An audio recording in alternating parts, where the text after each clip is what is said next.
Hotel workers. What is the strangest thing you've seen guests doing? This is not that super strange, but it's kind of a creepy slash romantic story. So I worked valet at this fancy hotel in Virginia, and one Friday evening, this really nice old couple pulls up and gets us to unload their bags and park the car. All the stuff you do at a fancy hotel. Later that night, they have a nice dinner and drinks out on the town and return to the hotel. The next morning, someone sees a note on their door that says, "Do not enter, call the police." It turns out that one of the old people was diagnosed with a terminal, uncurable disease, and they decided to take cyanide and both go out together after a nice evening instead of letting the disease win. The weekend after this happened, the room was reopened and no one even knew that it happened. Story 2. We had a guest we ended up calling Pie Guy. He would come into the hotel without a reservation, pay in cash plus the $100 cash deposit, and the next day we would find his bathroom in a bathtub full of the remains of several expensive pies. He never came to the desk for his deposit, as he knew he wouldn't be getting it back. We added his name to our do not rent list, but he kept coming back and using different names. One time we found a torn up list in his room with the words pie and pants scribbled over and over again. He left the pie boxes behind with the mess, and they were from a local bakery with high prices. They weren't just your typical grocery store pies. As far as the argument that we shouldn't have banned him, I can see the point there. $100 to clean up a pie mess seems like a good deal. I was working night audit during most of Pie Guy's prime, so I wasn't really too involved in the decisions to ban people at that point. The pie was not confined to the bathtub exclusively. It was all over the bathroom. Walls, floor, towels. I imagine it trailed out into the room as well, and darker fruit pies probably have some risk of staining things. I only saw the aftermath once, briefly, about 5-ish years ago. I was pretty amazed at the bathroom, so I didn't spend too much time looking in the room. And yes, it is rare for a hotel to accept cash. Yes, it is typical to get an ID at check-in. We were under some poor management at the time, and like I said, I was just a night auditor, and this was my first front desk job. I just did what everyone else showed me how to do. I still work here. We went through a management change, and we have some much better procedures in place. Pie Guy would never get past us now. Story 3. 2 guests come to mind. A businessman from Japan would lay out like 20 nude Polaroid selfies on his bed before he went to work. Management didn't discover it until we had to evacuate everyone during a fire alarm. Housekeeping never said anything all the times he stayed at our hotel. Another guest was crazy. She would bring front desk long lists of approved people who could be transferred to her room or visit her. It was all celebrities. I could go on. Story 4. This one lady came into the lobby around 11 p.m., asked for the workout room, so I opened it back up for her, figuring she was one of those 24-hour workout people. I went back in around 3 a.m. to close it up again, and she has set up a bed for herself on the treadmill. Ended up giving her our last room after she had a fight with her husband and was refusing to sleep with him. Story 5. I saw my friend's dad cheating on his wife. I was working at a fancy BB one summer in college as a housekeeper. The town I went to college in was not a few hours away from my hometown. I was doing my rounds when I knocked on a door, announced I was housekeeping, and was about to enter. My friend's dad opened the door in only a towel. I recognized him. He recognized me. I've still never told that old friend, and still wonder if I should or let sleeping dogs lie. Story 6. I work as a lifeguard at a hotel. 1. Someone pleasure in the weight room. 2. Porcupine in the lobby. 3. Someone neatly stacking all the chairs from the pool area in the pool while I was out getting towels. 4. Lots of escort. 5. A water jug thief who just came into the hotel each week and emptied the weight room water jug all over the floor and took it for recycling money. It took a few months to figure out who was doing it. Story 7. I saw the first World Trade Center tower struck on September 11th. I just happened to be looking out of a window while vacuuming a room. You usually don't see planes flying that low with such big buildings. When you're in that situation, you think you're the next target. We are all egocentric like that. So I booked it. Story 8. I started working right out of high school at a very nice hotel in my city as a dishwasher in the hotel restaurant. Sometimes I would run room service orders to guests if the waiters were super busy. My second week working there, I was taking up a meal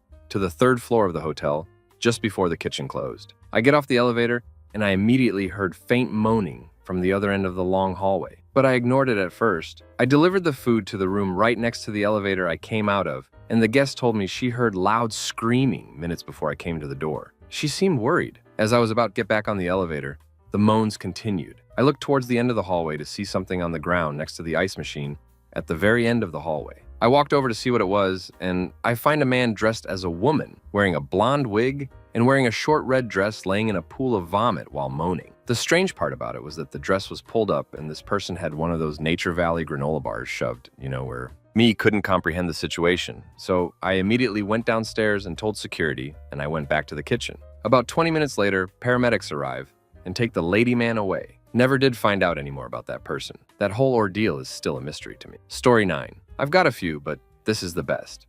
Guy comes in with a luggage cart filled with boxes and a VCR. Within 30 minutes, multiple noise complaints of vulgar sounds coming from the room. Multiple unanswered warning calls to the room. I call the police, they get there pretty quick, and we go up to the room. Noise is not discernible. Knocks go unanswered. Open the room up. VCR is plugged in. Adult film is on the TV, now muted, with piles of VH's dirty tapes. 15 to 20 total around it. Multiple sex toys spread around the room. No sign of the guy. Leave the room as is until morning. Check on the room in the morning. No sign he's been back. His stash goes in the dumpster. Story 10. Had a guy in a very upscale hotel, $1,500 per night, sit in the lobby and smoke several Cuban cigars and drink 1 liter of Patron. I guess he had to use the bathroom, so he made his way to the bell stand to ask where the toilet is. After asking and making his way down the stairs, the bellman smelled something and saw a turd on the floor in front of his stand. The gentleman was still walking downstairs and was leaving a trail of turds behind him. He was wearing long pants and they were just tumbling out of the leg hole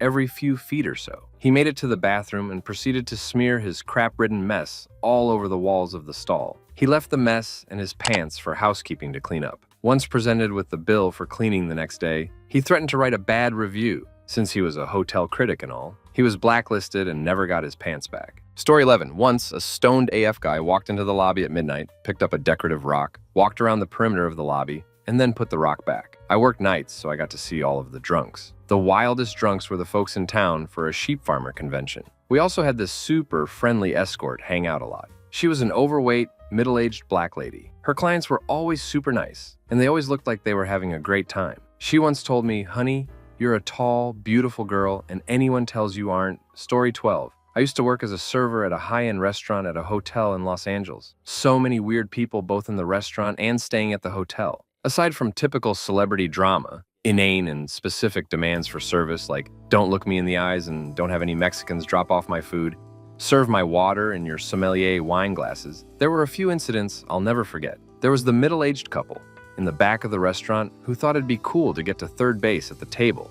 Shirts off, hands down, pants loud. That one pissed off another guest to the point they went to the couple and threw water on them. Your father would be ashamed. The son had matching Chanel tattoos on each of his forearms. The mother looked like high as a kite every day. Having an elderly woman ask me if I was ducking high because we didn't remove the banquettes from the private dining room before her birthday dinner. She threw a fit that would have fit right in on my sweet 16, and we wound up comping 10% of her bill. The recently divorced woman who attempted to drown herself in the pool every day for the entirety of her stay. The hotel wound up posting a security guard to watch her at all times. The people who would take the salt and pepper shakers, plates, cutlery, from the restaurant after spending several $1,000s on dinner. The young and famous musicians who would leave their used needles on the table. People who would treat the Five Diamond restaurant like a nap time/personal area. The same people would be upset when we asked them not to play music through their phones during dinner service.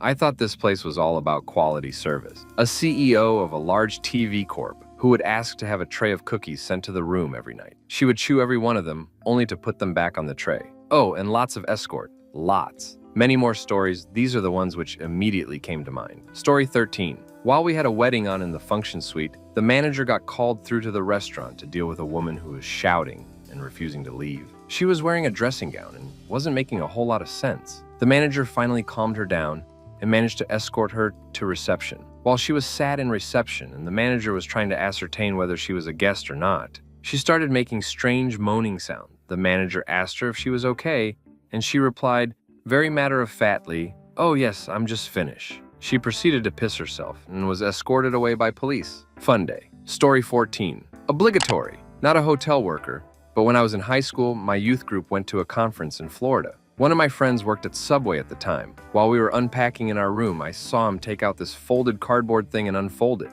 The other two guys in the room watched as he presented us with a cardboard cutout of Jared, who had the creepiest smile on his face and was holding the pants he used to wear when he was fat to the side. Now, this was before the whole controversy thing involving him, which kind of puts what we did in a darker perspective. My friend told us, "We're going to scare the hell out of people with this." So we would take our fellow friends' room keys and place Jared inside of their rooms. One girl opened her room, saw this malevolent-looking figure smiling at her creepily, while holding his pants out and decided, against all reason, to run inside of the room to escape from him. She later laughed about it, but she was absolutely terrified. I knew from her reaction I would never choose her to join me in the apocalypse. I got a piece of my own medicine when I woke up to find Jared hovering over me, showing me his pants, and I freaked out. Much laughs were had at my expense, but alas, we had to leave at some point, so we didn't know what to do with Jared. We decided to leave him in the elevator, standing in the middle of it, to freak out anyone who entered. We heard one guy squeal like a little girl as we were leaving the hotel behind. So worth it. Story 15. 20-ish years ago, I was a bouncer in a hotel bar until it closed,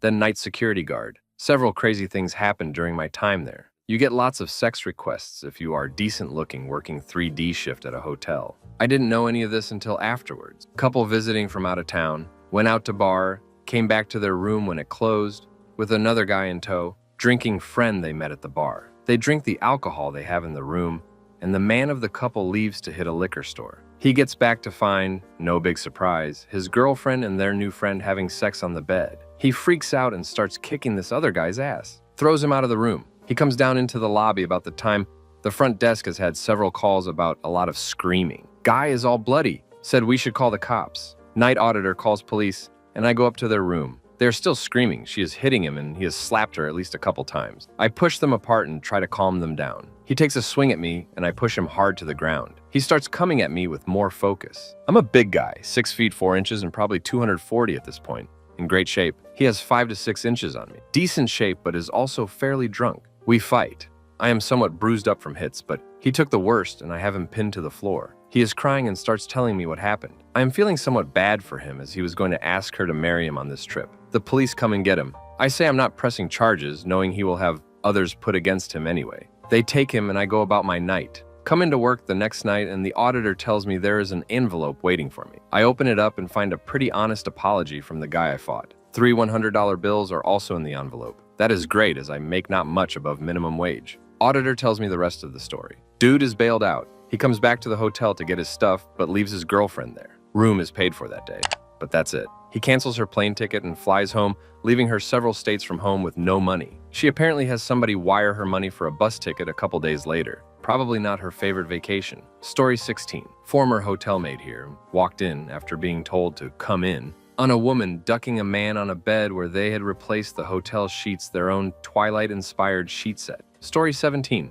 I had a weird guest who was part of a land survey crew that would come in every week. One time she called the front desk and said, "There are bubbles in my toilet. Why are there bubbles in my toilet?" I told her they might have flushed the water pipes. She then says, "Hold on, I'm going to bring some down." I said, "Ma'am, that's really not necessary." But she was already off the line. About 5 minutes later, she comes down the elevator with a wine glass full of clear water. Well, it was bubbly a minute ago. I had to walk in the back and beat my head against the wall for a bit. We also found what looked like rocks and cigarette cellophane in our presidential suite. Cops came, tested it. It wasn't substances, but the manager was still threatening on testing everyone. Had to be an employee that did it. Story 18. I work in a country club restaurant that delivers room service to an attached hotel. Once I was let into a room in which a lady in her underwear was lying on the bed. Not too strange, actually. What made me pause was the 7 underwear-clad men standing around the room. Story 19. I worked at a sleeve hotel for a hot second when I was just out of college. I live in a small northeastern town, and in the last 10 years, we've become pretty notorious for outraging hardcore substances problem.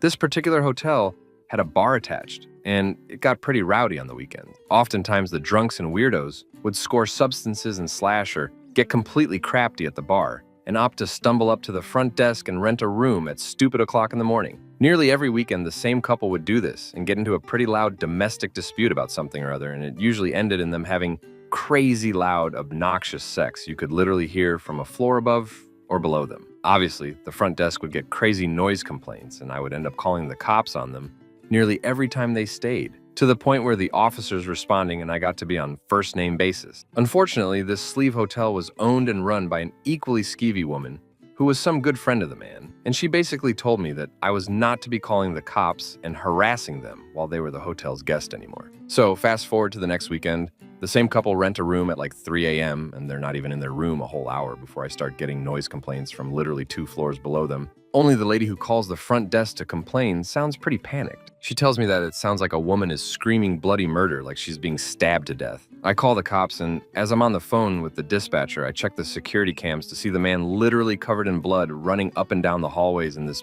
weird, disoriented way, like he doesn't know where he is. Okay, crap is getting so real right now. The dispatcher says the cops are on their way and tells me to stay in my office. Oh, no effing problem, lady. The cops arrive just in time to see the guy smash the window of his hotel room with a chair and dive out. Luckily, he was only on the 2nd floor and just ended up breaking his leg pretty bad. His girlfriend, though? Apparently, they had gotten into yet another domestic disagreement, and he decided to put a box cutter on the inside of her mouth and slash out, giving her this huge Joker-like crooked smile. There was blood everywhere. Needless to say, I quit the next day. Story 20. I worked front desk for the Motel 6 in Harbor City, California. It was kind of a sketchy area, and we would get all sorts of interesting people, especially around the 1st of the month when the local transients relief checks came in and they could afford the bed and a shower. We were accustomed to the bums' presence, especially after they set up a camp in the drainage canal behind the property. One of the crazier bums came in and rented a room. I gave him the key and he asked if he could take some brochures. We have a big rack of them in the front office, showing all the local attractions for tourists. I told him, sure, go nuts. This guy spent 3 minutes carefully taking one of each brochure. There must have been 100 different ones, and organizing them carefully. He became excited and told me his sister was coming to pull him off the streets and give him a real home and take him to see the world. That's why he needed all the brochures. I asked the night clerk about it when he came to relieve me. Apparently, this guy asks for brochures every month when he rents a room. The night clerk's explanation was, well, crap. They aren't got no ESPN or nothing down in that homeless camp. They probably bored as hell. Brochures is better than nothing. Story 21. Twice a year until just recently, we would have a group called the Jesters Club. A group of old pervy men that would rent our ballroom and have a party. When they reserved it, they paid big bucks to have it on lockdown. We would set the room up, they would come, then a few hours later leave. When I was new, I was a bartender for the lounge and had no idea I wasn't supposed to go into the ballroom. Well, I went in there to sneak out a back door for a smoke. I opened the door and saw what could be best described as the weirdest clown bang with the most down and out looking escorts. I stood in shock and awe for about a minute before I bolted out. Told the GM what I saw and they have been denied coming back. It was truly one of the most awful sights of humanity I've seen. Story 22. I've worked in hospitality for a few years, and I've seen most everything all other hotel employees have. But one story stands out for me. It wasn't something that a guest did, but rather a story that was told. A couple checked into the hotel I was working at for a 7-night stay. The guy seemed a bit quirky, but both were quite friendly. Over the next few days, both of them would occasionally come by the front desk just to talk, and the front desk staff got to know them fairly well. On the night before their departure, the guy came down to go outside for a smoke, and when he came back in, he stopped at the front desk to chat. After a bit of small talk, he proceeded to admit that he was here with his lady for the week because they were both married to other people and couldn't spend time together at their home. While maybe upsetting to some, that wasn't uncommon, so I just kind of smiled and let him continue. He told me they were from different states and met online after both being unhappy in their marriages. Not surprised, I responded with a generic, "I'm sorry to hear that, blah, blah, blah." He then told me that they had been corresponding for a while and even had some adventures at night together. He had just told me that they hadn't met in person before this hotel stay, so I was a bit confused. He must have noticed the perplexed look on my face, so he explained. He told me that there is a war going on, and they were part of it. He said that when they go to sleep on opposite ends of the country, they fight together in their dream. Apparently, the war was against demons, and they battled to save humanity. I had no idea how to respond. I thought it was a joke at first, but it just kept going. Deadly serious. Around this time, the gal he was staying with came down and stood next to him, listening to him telling me this story. She smiled and nodded, interjecting here and there and agreeing with all of it. She added that they both woke up after these fights with various surface wounds like scratches and the occasional singed eyebrow. The guy then told me they had a secret weapon against the demons, so everything would be okay. The secret weapon was the wizard that came down off of the astral plane to help fight. I guess the wizard was some dude from Michigan. I've had some crazy requests, some interesting experiences, and some downright awful guests, but this by far takes the cake. This couple was completely serious in their shared delusion, and I was at a complete loss for words. I wonder how the war is going. Story 23. When I worked in a bed and breakfast hotel at 18, I was the only guy that lived on site. There were 11 bedrooms, and so someone had to be able to respond to guests' bells in the emergency phone line. At about 1 a.m., the fire alarm went off. I ran downstairs, checked the panel, and ran to the landing to see if it was a fire or if it was a false alarm. No fire. Killed the panel and went back up to the landing. Lit cigarette in a vase. Looked down the corridor, and room 1 light is on. I congratulated myself on my Columbo-like detective skills and headed down the corridor. Knocked on the door, and a woman opened up in next to nothing. About 35 and in good shape, stunning cleavage. She beckoned me in and launched into a sob story. Her and her husband had argued, and he'd given her a slap and stormed out of the hotel. She seemed genuinely upset. She said she had gone out to the window to look for him and lit up without thinking. She asked me if I would stay for a bit, and I said okay. To save time, she basically went from sad to flirty to full-on coming on to me. She basically begged me to sleep with her right there and then, in eye-watering vernacular. I was 18 and basically 85% erection, so went for it. 5 minutes in, I realized her husband was watching from the wardrobe. The door creaked and I could see his grinning mug in a crack of light. From the rustle, he was frantically pleasure himself. I shot up, grasped my clothes, and legged it to my room. I panicked. I was sure I'd lost my job and effectively my place to live. I passed out on my bed and waited for the fallout. Next morning, they acted like they had never seen me before. Had breakfast, paid the bill, were extremely complimentary about me to my boss, checked out, and left a hefty tip. I wonder how many unsuspecting teenagers they have hustled to this day. Story 24. I work at a dorm that functions as a hotel over the summer. We mostly see conferences and exposition groups from out of town that need a place to stay while things are going on at the university. Last summer, a group of bankers brought a disco ball and a crap ton of colored lights, set up a dance floor out on their balcony, and had a huge party in their dorm room. We had to go up there and shut them down twice. These were all 30-plus-year-olds. Story 25. Not a hotel worker, but a ducked-up story nonetheless. So my buddy's parents went to Vegas to have some fun for a week. They get to their room and they start unpacking. It's not long before they notice a nasty stench. They promptly call the front desk and let them know their room smells like crap. They say, all right, we'll send someone up to steam the carpet and compliment you a free night. They come back and the room still smells horrendous. They complain again and the hotel sends someone back up. They start sniffing around and notice the smell is coming from the bed. Nothing under the bed or in the mattress. They pull the bed back from the wall and they find a dead body. Someone had cut the wall away, stuffed it in there, and pushed the bed back into place. Needless to say, his parents were traumatized for life. Story 26. 100 puppies. No, Mr. Pup Man, I am not caring for your ducking puppies. In fact, you're not even allowed 1 puppy in your hotel room, so you can duck right off with your 100 puppies. Thank God I quit. Story 27. A friend of mine was dating a girl who worked night security at a nice hotel in South Florida, and she had some stories to tell. The hotel catered mainly to tourists and conventioneers, so she had plenty of encounters with large Asian tour groups,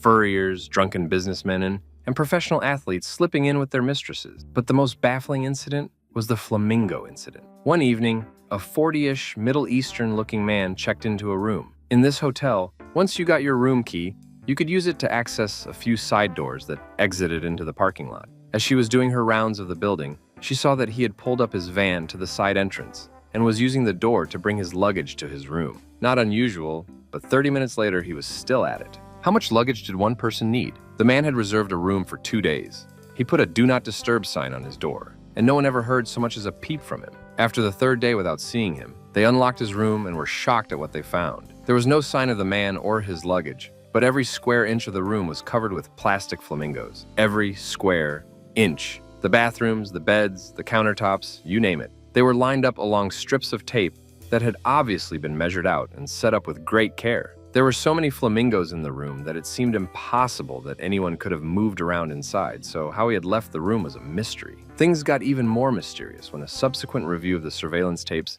did not show him ever leaving the room. The only conclusion anyone could draw from that was that he had arranged the flamingos from the front of the room to the back, where he had then climbed over the balcony and dropped to the ground. This was on the 2nd floor. Why he had gone to such trouble to do all this was anyone's guess, but everyone wound up having a good laugh about it. The management wound up giving out the flamingos to anyone who wanted one. My friend still has his. Story 28. Not really a guest, but we had hosted a reptile expo in one of our Regency ballrooms over the weekend. The day after they left, I stumbled across an almost paralyzed crested gecko. I started panicking because I knew nothing about reptiles, but I figured it was so easy to catch because it was cold. I used the heat lamp we had in our kitchen to warm it up for a little bit and then just held it until we got a hold of the correct pet shop who was missing the gecko. But they said they weren't going to make a 5-hour trip for one gecko and said we could keep it. So that's the story of how my front desk manager got a free crested gecko. Story 29. I worked at a nice hotel in the heart of downtown where I live. Our nicest suite cost between $600 to $800 per night, depending on the night of the week. One Friday night in the middle of our check-in rush,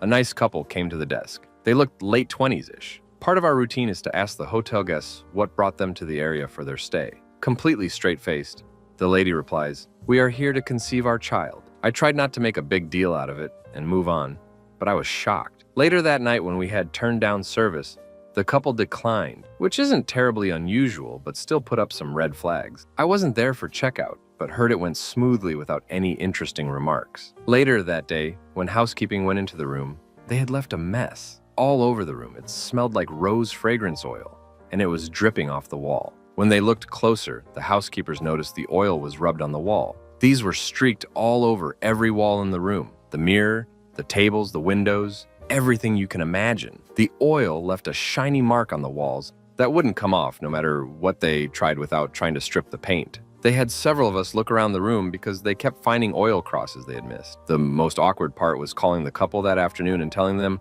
we would need to charge them an additional cleaning fee because we had to repaint portions of the wall where the oil wouldn't come off. By far the strangest story I can think of from my time working there, but there certainly were others. Story 30. I worked the overnight shift for several years. By far the most interesting guests were in the National Guard. They would come for their one weekend a month maneuvers, and it was a giant party the entire weekend. I still don't know how they could close the bars in one town, hit the men's club, after party in their rooms, get 2 hours of sleep, and go work out all damn day the next day. But I digress. I once dragged a nude guardsman who had passed out in the hall to his room. Another time, pre-dat repeal, I watched 2 soldiers full-on make out in the lobby because they were drunk, horny, and frustrated that the escort was busy with someone else. But my favorite story is of the noise complaint. Because they were all a rowdy bunch, we would keep all their rooms together on one end of one floor and no other guests would be put there. So it took something really bad to get a noise complaint out of them. I went to investigate and the dude had his door wide open, the television was really loud,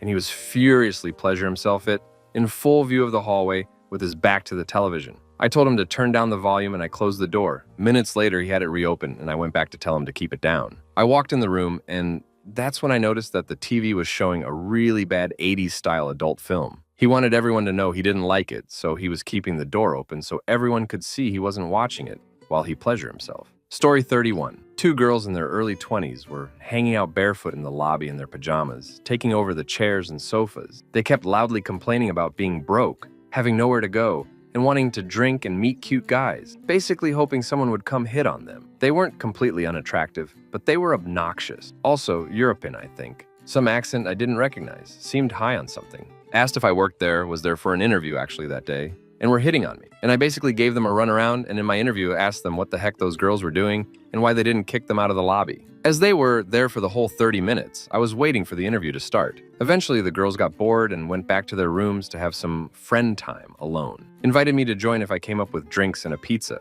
I'm like, no, I am good, had just gotten married. Story 32. I'm not a hotel worker, but I do have several good stories about hotel guests. I was at a furry convention that happened to be in a hotel that was very close to an international airport. Naturally, I did see quite a few very confused people who were not attending the convention. But one particularly confused guest stands out in my mind. I was standing in the hallway, waiting for the fursuit parade to begin. Fursuit parades are a bit of a tradition at cons. People line the hallways to watch the parade, and just about everyone with a fursuit takes part in the parade. There are people everywhere when the parade is on, and it's very difficult to move around the con space during the parade. Now, this one particular hotel guest just happened to find his way inside the con space with his luggage. It was very obviously his first time in Canada, and he looked extremely confused. He continued to struggle with his luggage, and eventually managed to navigate his way along the sea of people. Unfortunately, the parade started before he was able to make his way to the front desk. He was in awe as the first fursuiters began to file down the hallway.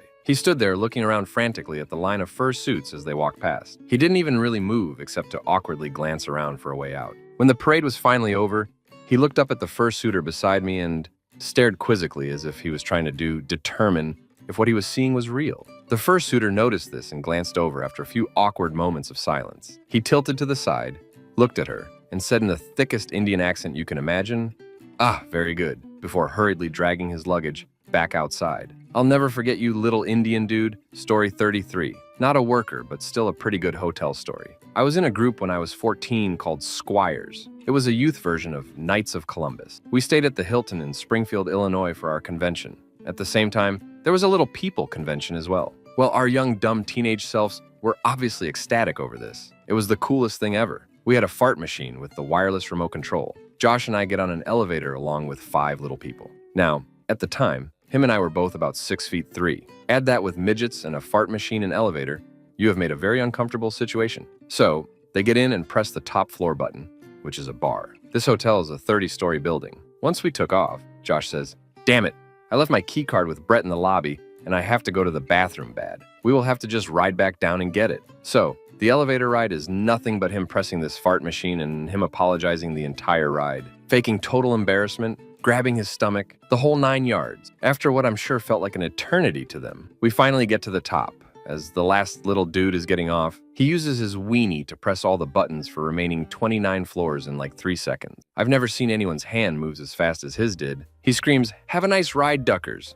I hope you crap yourself," and casually hobbled off. It was a long trip down, but worth it. Story 34. My stepmom is a hotel manager. They had a guy steal a TV and get away with it. They think it was an inside job, but they still never found the guy or coworker. If you watch the cameras, you see a guy walk into the hotel down the hallway and right to a room that had a door propped open, why they think it was an inside job. And then moments later, carrying something, he had threw the blanket over the TV and carried the TV out that way and out a back door. Oh, also, he looked straight into the camera. So they knew what he looked like too. My uncle, for a short while, worked as a maintenance man for the same hotel. He once had to unclog a poopy toilet of a famous person. Story 35. At a time in my late teens, I was working as a bellman at a major hotel chain. Late at night on my shifts, I'd often have to walk the floors in search of my stray bell carts, as some people would rather move their own luggage. I would often do this with my friend who was a security guard. So late one night, I was walking with my friend, the security guard,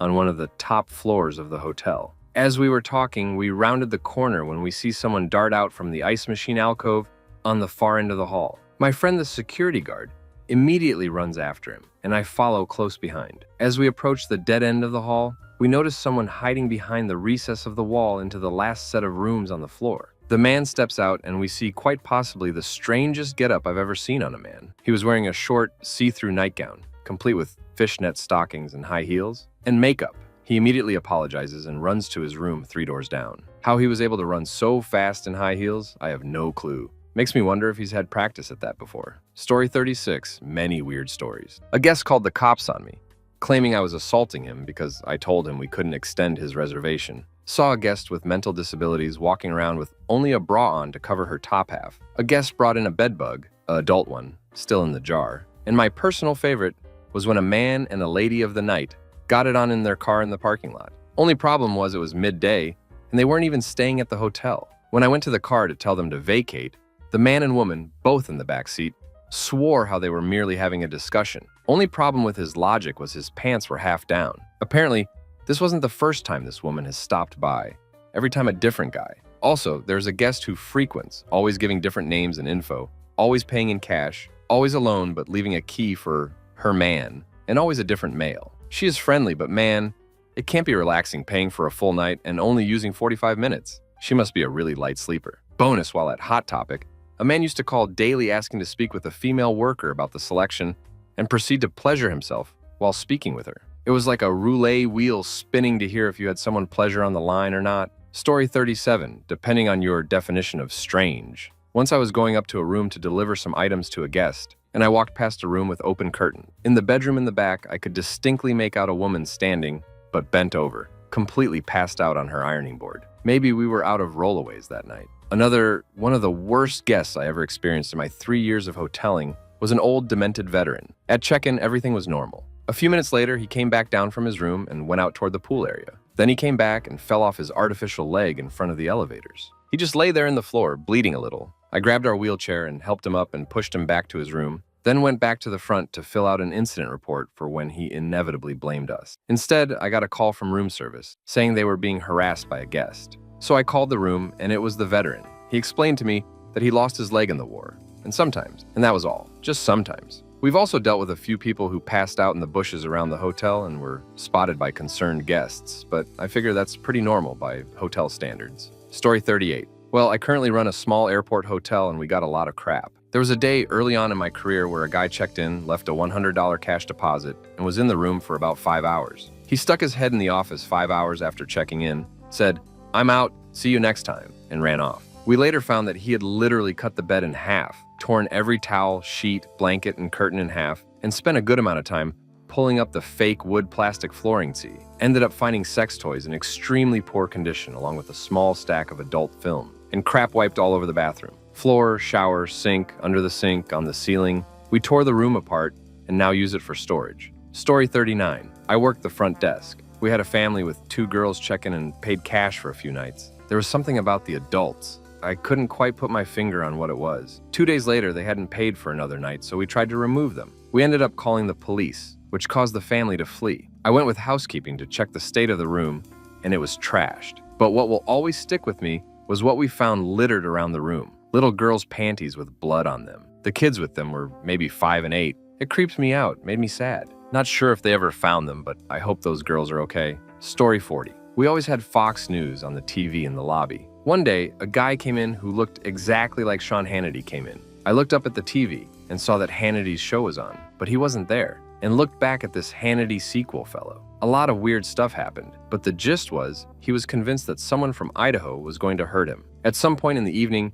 he saw a commercial truck with an Idaho license plate and called the lobby. He told me that he was going to kill the guy if he saw him. At this point, I was losing my mind, dealing with the cops, who did nothing, and moving the room of the guest, who was a regular, away from this crazy person. For the next few months, he would show up randomly and want the exact same room. A few times, I was in the back doing laundry, and he scared the crap out of me. And every time he showed up, Hannity wasn't on his show that night. He even complained about eminent domain at one point. Honestly, I'm still freaked out by these encounters. Story 41. 3 years I worked at a Motel 6, franchised by some Indian. There was this girl that went by the name of Miranda. I don't remember her real name, but the manager and I found her on Backpage because we would see guys coming in and out of her room. So one night, one of the manager's dad's friends asked if I could hook him up with her. She charged him 200 roses, and she gave all of those roses to me. I ended up giving the money to this hobo that always went to the motel begging for coffee. Good deed outdid the bad deed. So all is good.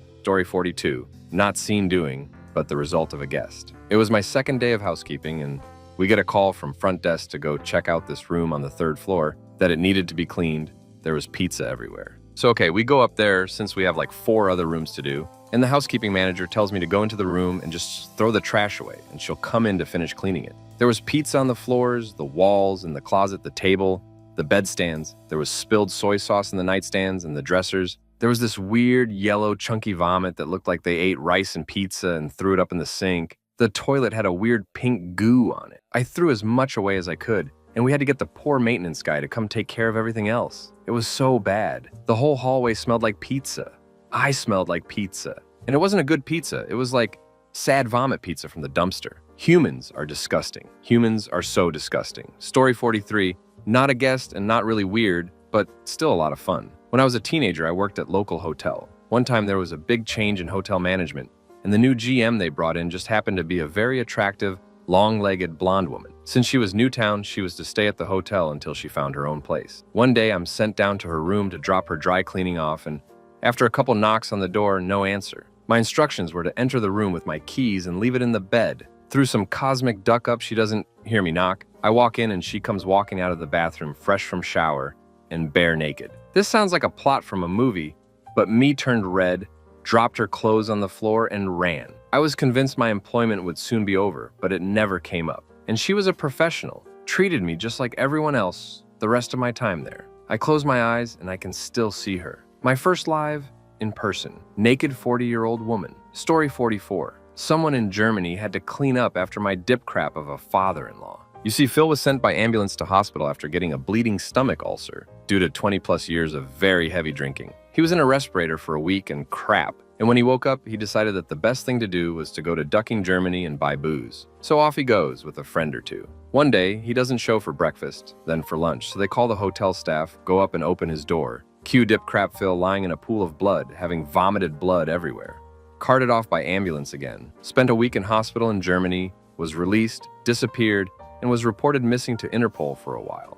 Then found in another hospital because he got drunk, fell over, and hit his head. Had to eventually be flown back with a freaking accompanying nurse and everything. We're not too keen on him, but thank you to whomever it was that cleaned that hotel room, and sorry about the story 45. Mentally ill guy would make a huge nest of toilet paper and newspaper in the middle of the floor, and then crap on it and leave it there. The crap would melt through the toilet paper and onto the carpet, and pretty much the whole room had to be deep cleaned after that. But we didn't replace the carpet, He got banned, of course, but he would check in under different names and just pay cash that we never knew until everyone learned to recognize his face. A different mentally ill man would hide in dark corners around the large lobby and engage in inappropriate behavior while watching me. I would walk into a dark room, like the complimentary computer room, and find him in there, pleasure himself all red and raw from overuse. I would call the police and they'd take 45 minutes to show up, by which point he was already gone, of course. I ended up chasing him out with scissors whenever I found him, and I kept a huge hunting knife under the desk in case he decided to do something more than that one night. It was not a good hotel. Story 46.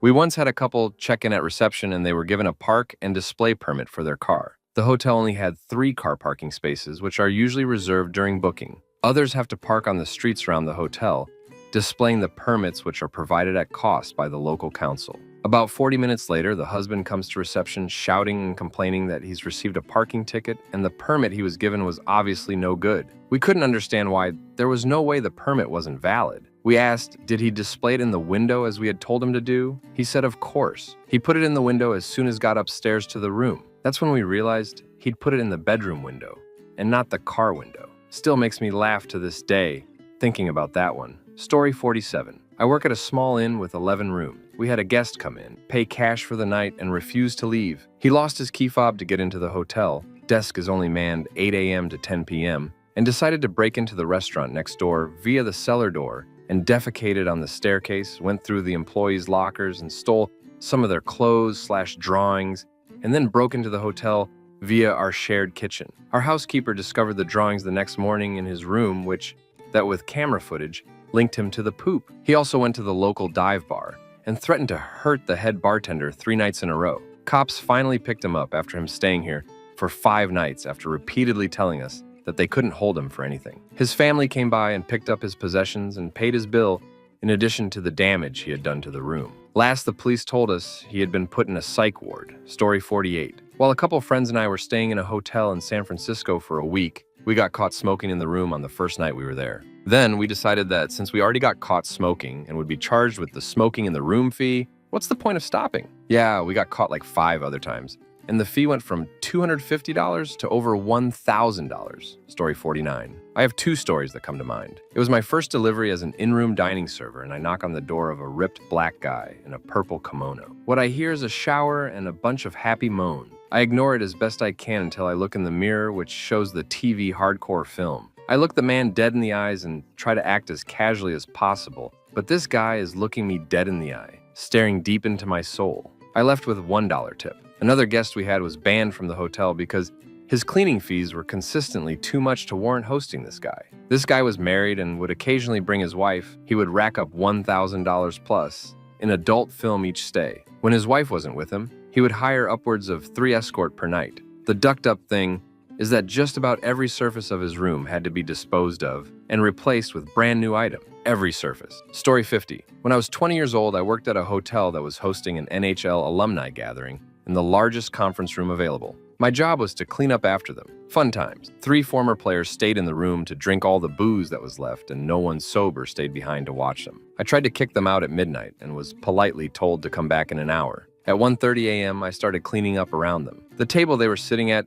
quite literally had beer bottles covering every square inch. I've never seen a human being drink so much beer in one sitting and surround themselves with the evidence. Eventually, they just started putting the empties on the floor around their chairs. It got so cluttered, they started asking me to bring them fresh ones. At 3:30 a.m., I was able to convince them to leave. I wish I'd had a phone to record the mess they left behind, but Sadly, the only evidence I have of that night is an NHL alumni cap they gave me to say, thanks. Story 51. So this was at a hotel/resort. We had one set of showers in the front, and then one set of showers in the back. Mind you, this is a very nice resort with fancy guests and upscale environment. Well, lo and behold, one guest was always going to the back showers, despite having a locker in the front and fresh, clean showers in the front area. One of the nights, we go to refill the showers with shampoo and body wash, and there's a big purple dildo on the wall. My buddy freaks out and goes to tell our manager. Our manager comes over, and at first is taken aback, and then decides he needs to get this thing off the wall. So he plots his foot on the wall and starts tugging on this sex toy,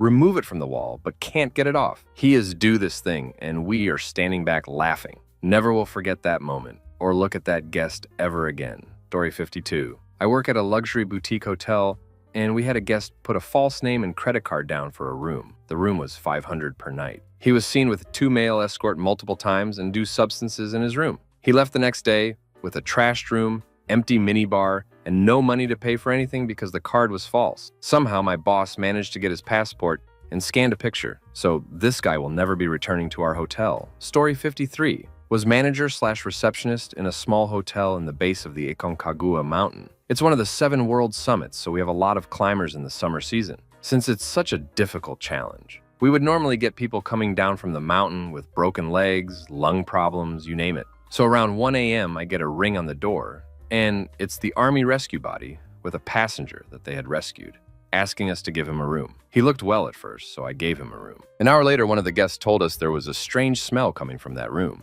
I go to check. The guy opens the door and I can see it. All of the walls and furniture, all covered in crap. He had a mental breakdown and lungs problem, so he started hallucinating and painting everything with his own crap. Ambulance was called. Rooms were set on fire. Not really, but I hope I could have. Story 54. There was this one guy who stayed at least one night every week, and he always requested the same room. We thought he was maybe making substances deals or something, so we searched the room after he checked out one day. Turns out he was hiding a blow-up doll under the mattresses. We threw it away, and he only came back once after that. I kind of felt bad for him. Story 55. The crappy motel I worked at as a courtesy driver once housed pilots and stewardesses from a major airline based in Minnesota. One day, our maintenance guy, Phil, got a call about an overflowing toilet from a room 3 stewardesses had just vacated. He went up to the room and found it in shambles. Food everywhere, TV broken, pillows missing from the beds, towels missing from the bathroom, and the toilet crammed with sex toys, which they had apparently tried and failed to flush down the drain. Took Phil 3 hours to pull it apart and clean it out. The airline got a call. The stewardesses were summarily shipped back to the hotel and ordered to pay for repairs and given back their toys. They were subsequently fired. This was back in the 70s, so you can imagine how appalled staff was at the open box of rubber goods sitting on the lobby counter waiting to be picked up. Story 56. This one time I was working overnight, and this guy who was so drunk I was surprised he could stand, comes up to the front door and tries using his key card to get in, but the doors won't unlock. I wander over and ask what's up. He presents his card or says he wants to go to his room. I then politely explain that this is an office building and that there's no Hilton anywhere around here. I was the night security officer. Story 57. Twice a day, one of us would take up the responsibility of shuttling a flight crew between the hotel and the airport. Captain, co-pilot, and a flight attendant. It wasn't long before I came to learn that flight crews are among the friskiest sort of people I've ever come across. We were required per their contract to have a room ready at all times per crew member, and they were responsible for being in bed by a certain time, as they were required to be well rested for takeoff in the AM. It was always a different group of people, but most nights the flight attendant could be found in the captain's room, while the co-pilot could be found at the bar. Also, the drive to and from the airport was almost always entertained with lewd comedy. Also, I learned that pilots can't seem to get enough of Target and Trader Joe's. Story 58. Worked at a hostel in Japan. Sex dolls. I guess people come to Japan to stock up on them. Found so many empty boxes. Was quite impressed at the varieties, to be honest. Opened one of the dorms to find it full of bonsai trees. All over the floor, all over the beds, and there were bugs everywhere. A few of the British/Australian guests had a midnight duck in one of the dorms. All the guests were complaining. I had to clean up the next day. Not weird, but I knocked on the door to one of the girls' dorms, and they were all stood around in their underwear while I carried on cleaning with a big grin on my face. Story 59.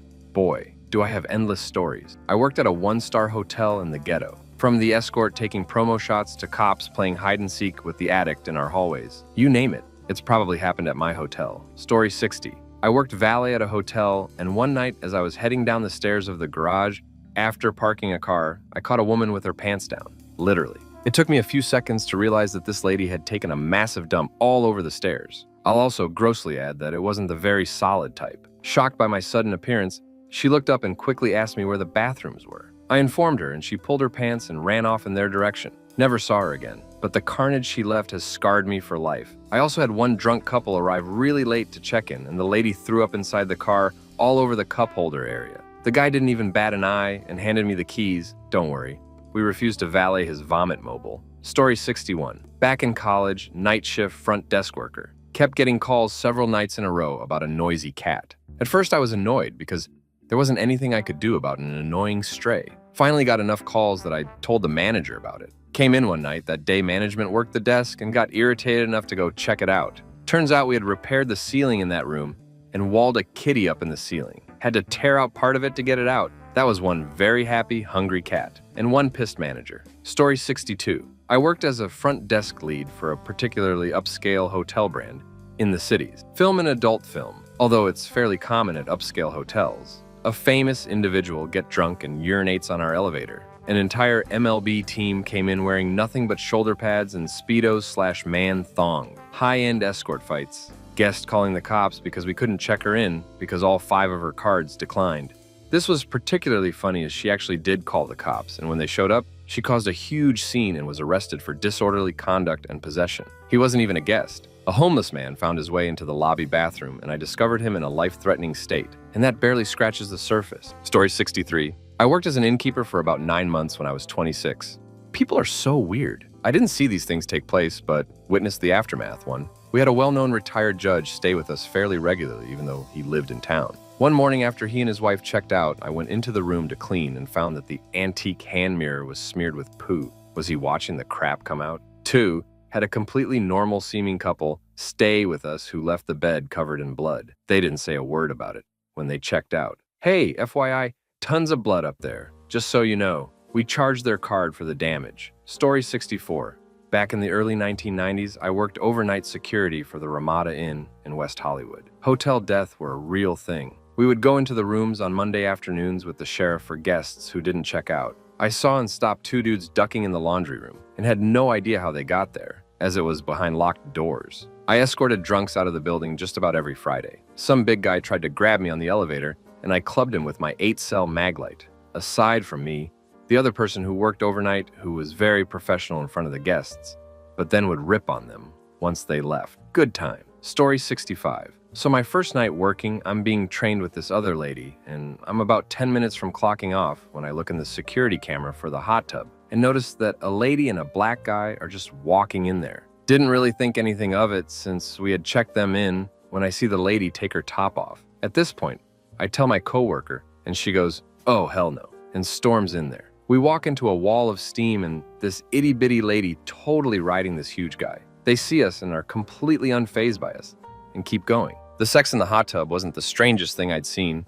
It happened probably monthly. It was the continuation that weirded me out. Story 66. I used to be the IT manager at a casino with a hotel. I get called in the middle of the night by security to come to the property. They need the phone records for a specific room for the last 2 days. I drag myself in and run the reports. The security manager who asked for them is up at the room in question. There was blood splattered everywhere. Turns out, the guy hurt himself up pretty badly, then after bleeding everywhere, decides to go for a walk. The police found him a couple of blocks away wrapped in a sheet. I still have no idea how he was able to walk after losing that much blood. Story 67. As a night audit, I checked in a man who was obviously tweaked to his eyebrows. He had a reservation and was nice enough, so I checked him in but kept his name and room number on hand just in case. Come the morning, I'm tallying receipts for the pay-per-view tally, and I discovered the guy had ordered about $500 worth of adult film at about an average of 2 minutes apiece. I shared this with the incoming morning manager, and after we stopped laughing, we adjusted off the ones measuring 30 seconds or less. Another time, me and the security guard had to coordinate with the police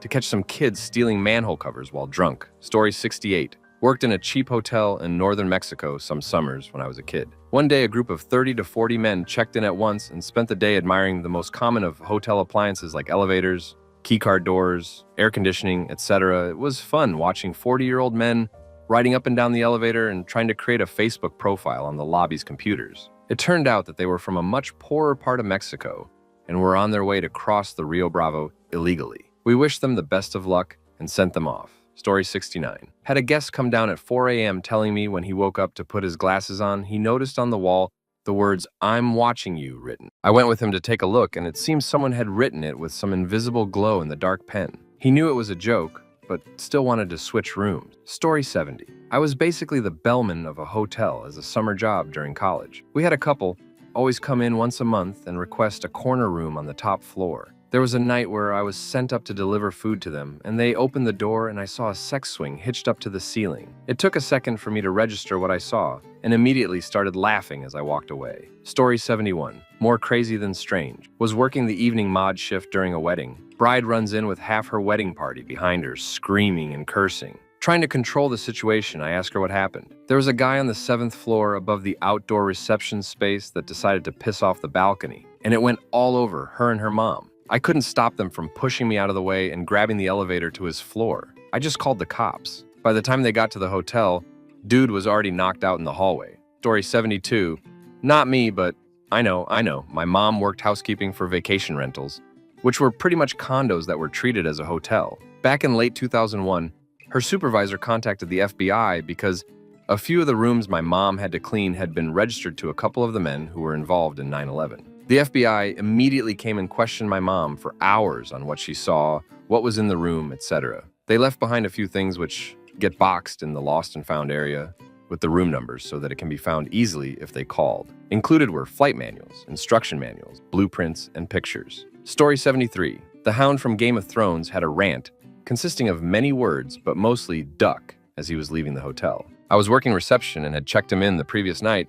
On the morning, my management had asked me to request a picture once he was checked out. He snapped. I imagine he was asked a lot the night before, when out in the pubs, and can imagine it gets annoying, but shouting loud obscenities in the lobby is also annoying. We joke about it now, but we'll always remember I made the Hound take a temper tantrum. Story 74. Not that crazy, but my coworker and I had to physically restrain a naked drunk dude one time. He wasn't really hurting anyone, just being naked and a little belligerent and scaring some of our other guests a little bit. We basically had to carry this poor dude up to his room. Story 75. I am merely a customer, but I believe that the hotel workers in this story would want to have their story told. After checking out of a hotel, my friends and I realized that we forgot some groceries in our room. I ran back to the room to get them and found the cleaning lady sitting on the bed watching TV with our open bag of chips and sodas. Not a wild story, but a comical experience. After a brief moment of shock from everyone involved, I told them to enjoy the snacks and walked out. Story 76. Worked at a hotel that hosted International Man of Leather. Here's a hint.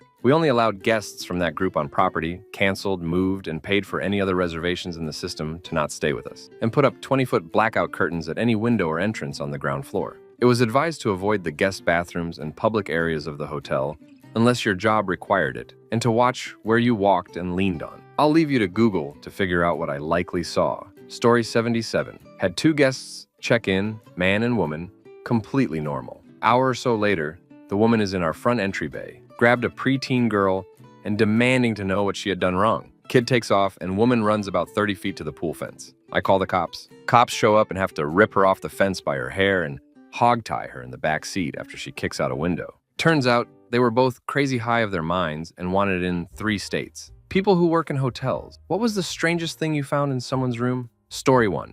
A death attempt. Had a worried mom call the front desk and ask us if he's staying at the hotel. We aren't allowed to give away info, but she said that he's got some mental issues and he is a high death risk. So we take down her info and call the police. I go to the room and knock on it and can clearly hear someone having a panic attack inside, screaming, crying, etc. I decided to open the room before the cops showed up and found a room almost literally covered in blood. Imagine a Dexter-type murder scene, and that's what it looked like. The cops got there a minute or so later and were able to subdue the man. He survived. The real fun part was trying to recover the damages afterwards. Story 2. Worked at a local cheap hotel chain in town as housekeeping. Shadowing the boss in my late teens, we were told all the previous nights guests were gone and went about changing the rooms. The second to last one still had the do not disturb still on the door. Didn't think anything of it. People are in a rush. Leaving, okay, that fine. Do the obligatory knock as we're told. No answer. So we just head in to clean and we find the man that checked in days before end. He's life in the room. Still think of him years later. And after that,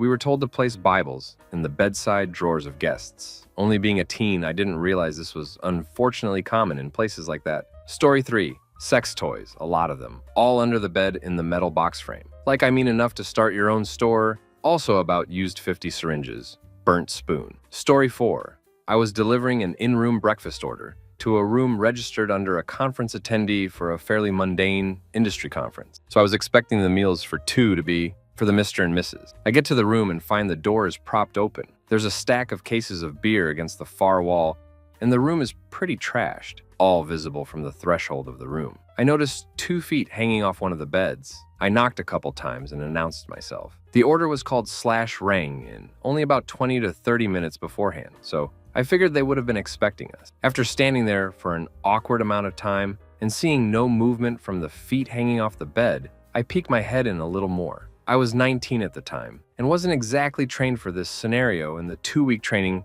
for my summer job. After peeking my head in, I realized the person in the bed is a girl about my age, and she's laying face down on the bed and isn't moving or responding to my knocking. She has a blanket strewn over her bottom, but doesn't look like she's wearing any pants/bottoms under the blanket. I stepped back in the hallway and radio my supervisor, who was all of like 23. I told him the situation and said, I kind of have a bad feeling about this room right now. I don't know if I can just leave this girl here with the door open like this. Manager says to hold tight, and they're calling security to come meet me at the room. The worst scenarios are kind of running through my head of what might have happened to this girl, whether she passed out drunk alone, etc. Just as I see the security guard getting off the elevator, 2 20-something boys walk in from the pool deck door with towels and swim trunks coming in, walking towards me. Everyone stops outside the room looking kind of confused, and the guard asks the boys if either of them is the name registered to the room. Turns out they're the sons of the guy there for the conference, and I guess he brought the whole family along, which isn't that uncommon since we were a popular beach resort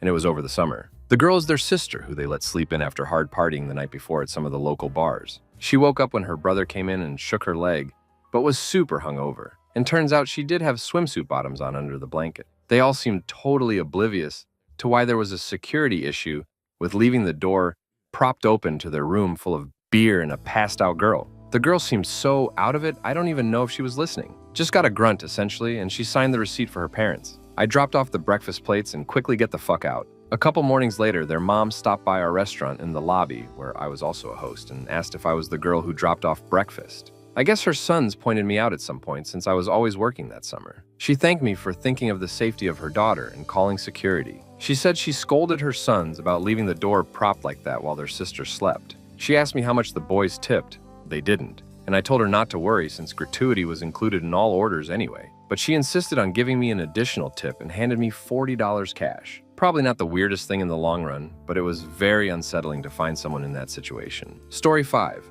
Well, it's not exactly something that was there, but more like something missing. I had to call some guests to see why they haven't checked out with the front desk, but I didn't get a response. I went to the room being a 2-bedroom suite, and they actually had 2 suites booked. And when I entered, there was no one there. The room was trashed with garbage everywhere, and literally a ducking pizza slice stuck to the ceiling, which I'm assuming was made purposefully as a joke. But one thing stuck out. The fridge was missing. I looked around, but couldn't find it. Did they steal it? The moment I entered the other bedroom suite, which was as well trashed, but not as bad as the previous one, and went in one of the bedrooms, I finally saw it. The fridge was there. They moved the fridge from one suite to the other and put it next to the bed. At least they didn't steal the fridge, so that's nice. Still charged them for the trashed room, though. Story 6. Besides bodies and sex toys, we had this dude, Eric, stay with us, and he had 14 bottles of barefoot wine and a Sam's Club-sized box of frozen sausage biscuits and gravy. He crap all over the room. There was no surface, missed even the ceiling and walls. Then after we kicked him out and charged him, he sat in his truck across from us and we could see him trying to sleep in the cab. Suddenly, while housekeeping was cleaning the room in full hazmat gear, they hear sirens coming. They look over, and the cops are surrounding Eric with guns drawn. We cracked jokes about him crafting all over their cruiser from the stairs. Turns out what we didn't get to see was him crafting out all the balloons. Story 7. Frequent traveler here. I was staying at a full suite hotel and had a kitchenette. In the back of the utensil drawer, there was a sex toy mixed in with the small items like the wine opener, measuring spoons, and such. I stopped cooking at that point and just went with carry-out food. Story 8. Worked in a 5-star luxury hotel in Turkey as bellboy and doorman when I was in my late teens. Seen some wild stuff. A bit long, but worth the read. One day I got a call from a guest saying that the whole floor smelled like sukuk, Turkish sausage. Being the youngest, I was sent up to look. Got to the floor and the whole corridor was smelling really bad. As I walked through the corridor, the smell got stronger and stronger until I got to this intersection where a door of a room was half open. Policy is to call security, but I just couldn't help myself. I knock once and barge in. In the room, I see a guy who has pushed the two twin beds together, turned the iron onto max, and was cooking eggs and sukuk on it. He said that his window wasn't opening enough, so he thought he would open the door to make current.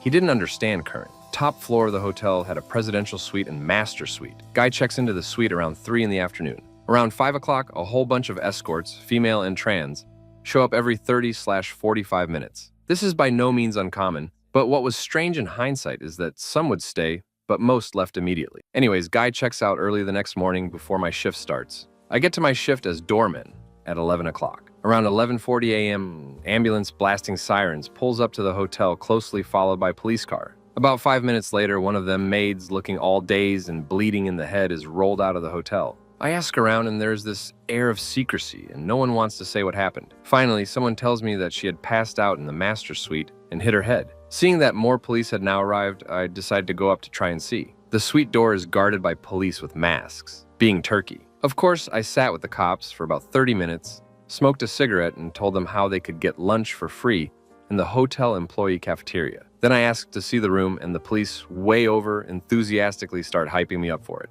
We walked a door, the police posted at the door, opens the door, and lo and behold, the living room of the suite, covered in very artistic, almost Jackson Pollock sequel, crap smears. Yes, that's right, the walls, the ceiling, the floors, the couches, the bed, everything covered is poop. By the quantity of crap, I can only deduce that either all the escorts also pooped, or that he somehow snuck an elephant in the room. The smell.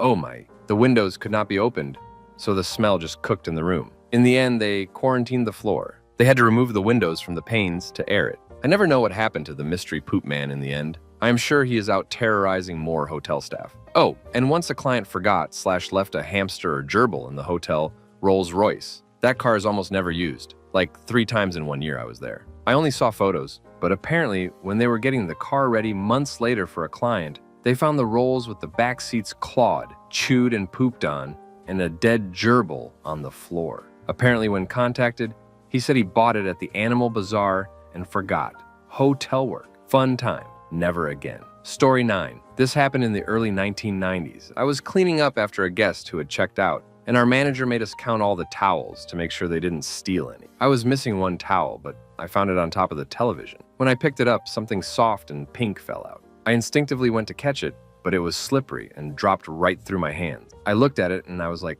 what the heck is this? I called a couple of coworkers and we all looked at it, none of us knowing what it was. It was some sort of pink, slimy sleeve. I'm guessing you all kind of figured it out, but my young, naive mind had no idea. So, after showing it to about 5 or 6 random employees, we collectively figured out that it was some kind of sex toy. We had the best laugh about it all day long. To top it off, my manager called the guests to let them know that they left some personal items in the room. No idea if they ever returned to pick it up. Story 10. I worked overnight at a Best Western. Checked a guy and girl in. Got a noise complaint about 3 a.m. They somehow managed to get his motorcycle in the room. This still confused me, as I really believe I would have noticed, and were revving the engine and heavily intoxicated. UTF are some people thinking, man? Story 11. I'm a catastrophic insurance adjuster, and I work the hurricanes and big storms. I'm in a different hotel room every night, and depending where I am, I don't always get to stay in the nicest ones. La Quinta is the cleanest for the money usually. I have to say, I have stayed in thousands of hotel rooms over the years, but I'm still always grossed out by them. You just know that you are sleeping in a bed that many, many gross people have slept and did lots of gross things in. I did find a big black sex toy under a bed once, when I was in South Carolina. They didn't even comp my room for that one. I buy sleeping bag liners, so I at least have a barrier between me and the sheets and it helps me sleep better. Story 12. Housekeepers called me because they were just scared to clean a room. Went up and the curtains were closed, the mirrors were covered with fabric.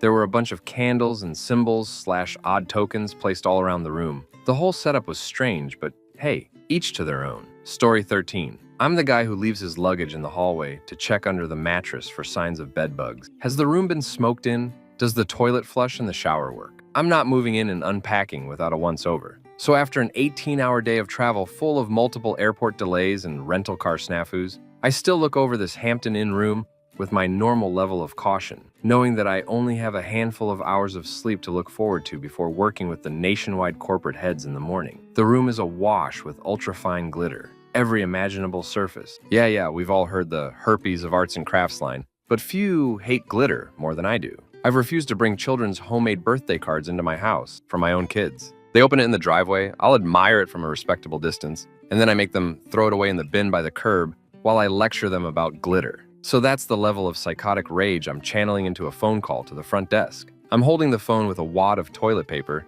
after having dialed 0 with my pen that I'll never use again. That's how much glitter saturation we're talking about. And I'm shouting in disbelief, what did a damned arts and crafts convention come through here? And the lady at the desk, either ducking with me with a brilliant deadpan, one can only develop after losing one's soul to customer service or telling the truth, says, yes, in fact, we just hosted an arts and crafts convention. There are, of course, no other rooms, and it is against Hampton Inn policy for a guest to elect to sleep in a custodial closet. I have her bring vacuums, plural. It's me, her, and some groggy custodian. And in the middle of the night, we are vacuuming and wiping down every surface like Fiend going after anthrax. I carefully roll off the glitter-covered bedspread to reveal thankfully clean sheets, tip them both $20, keep my luggage in the tub, and after a few scant hours of sleep, I spend 20 minutes at their continental breakfast wiping glitter off of my dress shoes with far too many hotel napkins. I'm on time, I impress the bosses, and 6 months later I'm interviewing for the big job only to get a non-negotiable offer at a salary rate nearly 50% under the national average, which is chalked up to cost of living being lower. I leave the industry entirely for greener pastures, and my kids not only still love me, but have adopted my hatreds as well, which is all one could really hope for. Story 14. I worked at my grandparents' motel in the summer when I was a kid. It had hourly, nightly, and weekly rates. I saw lots of terrible things, substances, escort, etc. Probably explains a lot about me. Quite a few people died in the motel, and we would box up their stuff for a while, but no one ever came for it, so we would claim items while boxing it up and get it when enough time passed. Over 30 years later, I have one item left that I got in about 6th grade, the Dead Guy Dictionary. It's one of those massive dictionaries that would be on the end of an aisle at the library on a lectern. When we found the guy dead, OD as usual, the room looked like you would expect an addict room to look, except for this huge dictionary on the coffee table. I claimed the dictionary immediately. I think it honestly the oldest thing I have, and the only thing that has made it through every move and even a divorce. Story 15. I've been waiting for this because I've got a super weird story. A few years ago, when I was a student, I worked in a bar/restaurant with a BB attached. During summers and at weekends, I worked housekeeping for the BB for extra cash. One day, we had 2 guys book the upstairs self-catering apartment for that night and charge it on a company card. That was fairly normal for us, so we didn't think anything of it. They were going to check out at 5:30 the next morning, so didn't want breakfast or anything. They just arranged to leave the key in the room. Anyway, the next day I go up to the apartment and into the kitchen. On the kitchen counter, there was approximately 30 to 40 empty cans on Monster Energy, which already seemed weird to find, but didn't think too much of it and just started cleaning. I went into the bathroom to find that there were no towels left in the bathroom. Odd. I knew I'd put fresh ones in the day before. The apartment fits 4 adults, so there should have been 4 big towels and 4 hand towels. I start to wonder if they've just taken the towels with them. It's super annoying and crafty, but some people do it. I went through to the living room and where the bedrooms were. Now, a little bit of explanation of this apartment. There was one big master room and one small double room down some steps with a low ceiling, with a living room in between the 2 rooms. I was a little confused to see that the master bedroom hadn't been touched, because no one in their right mind would choose the little room over the big room. I went into the little room to find the missing towels across the floor wet. Not a little damp, but full-on soaking. Water poured off them when I moved them. There was more energy drink cans on the bedside table and one of the paring knives from the kitchen. The last towel was in the middle of the bed, also soaking, and underneath it was another knife and a big patch of blood. Weirdest crap I've ever seen. And whatever it was, the use of a company card makes it just that little bit weirder. Story 16. I was working at a hotel during Hurricane Katrina, and we had a lot of evacuees staying with us for months. I walked into a room after a family left, and I found a mattress full of urine, pork chop bones, and Cheerios. Also, incense sticks in every opening that they would fit into. Also, during this time, we found a lot of rooms with nothing in them. Literally nothing. The people would take anything they could, so quite a few rooms were missing curtains, bedspreads, sheets, and towels. Katrina was quite the experience, and I questioned my sanity quite a few times during that ordeal. Story 17. Was a part-time house cleaning service in a hotel. This is a bit weird, but not gross. Some guy standing in swim trunks on the bed, with 5 frickin' muffins balanced on his head. I just left and did the cleaning an hour later, and the guy looked a bit embarrassed outside of the door. Story 18. I'm from Guam, and there was this documentary recently called Exotic, made by some mainland filmmaker about exotic dancers on Guam. It showed at the Guam International Film Festival. Yes, we have a film festival. The documentarian interviewed an old retired worker who told the story of a Japanese client she had who was really into humiliation, apparently.